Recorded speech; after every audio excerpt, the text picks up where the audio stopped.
по-често дори от роднините си. С тази разлика, че с тези хора един ден няма да се съдим за имоти. Става въпрос за легендарните мокри бандити от филма «Сам вкъщи». Тази вечер те са тук, за да разкажат за коледните си премеждия. Тук са Хари и Марв. Добър вечер, господа! Хари? Да. Хари? Да. Кой е този? Това е някакво писателче. Марв пише по 50 книги на година. Ма е талантлив. Талантлив е. Да го оберем тогава, е?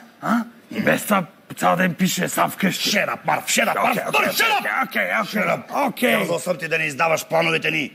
Разбрах, че тук след малко щяло да гостува тоя каламбур и Слав Пешегичков. Да. Помниш ли го? Да, бе. На Пешегичков искам да му кажа само едно единствено нещо. Шедап, шедап, шедап, шедап, шедап.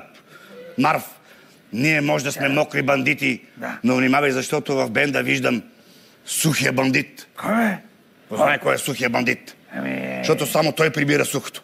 Познай кой е. Сухия бандит. Сухия бандит, да. Познай кой е. Не мога, чакай малко. Познаваш, знаеш го. Знам ли го? Кажи му името. Всички го знаем. Добре. Така, а защо държите балон с вода? Чакайте да го фана. Покажете го, да. Защо Вали. сте мокрите бандити ли? Леко, защото ни предупредиха. Внимай. Шедап, Марв! Ай, Марв, шедап! Покойте се. Шедап! Ай, Хари. Шедап! Хари. Кажи, Марв. Хари. Но, Това май не е много умен, а? що? Това не е балон с вода, а със сълзи. Ограбихме Виктор от Big Brother и това не спря да реве. Шедап, Марв, шедап, шедап! Брачет! Не дей така. Брачет! Интересно е, че... Интересно е, че Чехов е казал, ако актьор държи балон с вода в ръцете си, то нервите на реквизитора ще са опънати до края на скетча. Така е. Сигурен ли си, че това е безопасно? Човече, внимавай, човече! Разкажете ми, кого ограбихте на Коледа вие?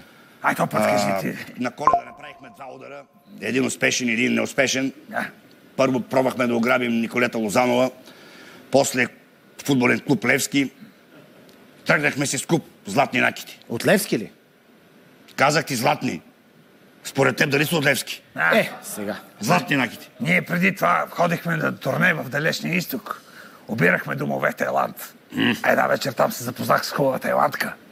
Тя ми обеща да направим секс. И си спази обещанието.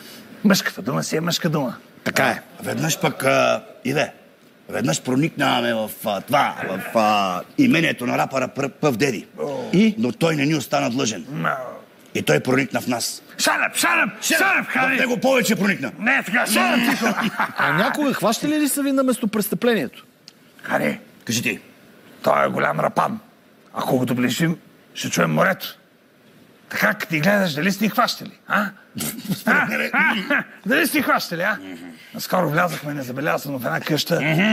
За зла беда, телевизорът беше пуснат на вечерното шоу на Тончо Махчиев. Загледахме се и брачете, спрахме от скука. Все още спазваме и запазената си марка да наводняваме домовете, които оберем. Но веднъж щяхме да се удавим. Защо? Тръгнахме да ограбваме дома на Диана Габровска. Тази такава муха извади. Всичко наводни. Бре. Такава муха ти казвам, чак имаше ехо. Аз искам да ви поздравя за чудесния български, който говорите. Мерси. Научихме го от видния радетел за правопис и правоговор Мариан Бачев. Нали? Ние се записахме в неговия курс, между другото. И с него ни среща отново професионалния ни път. Една коледна нощ влязохме в дома му, за да го ограбим. Той беше заспал дълбоко и бълнуваше, че е министър на културата. Так му бяхме награбили огромния му талант на гръб и тръгнаха да се излизваме, когато на вратата видяхме въпрос. Как е правилно да се каже? Декан или декан? И аз питах, Хари, как е правилно да се каже?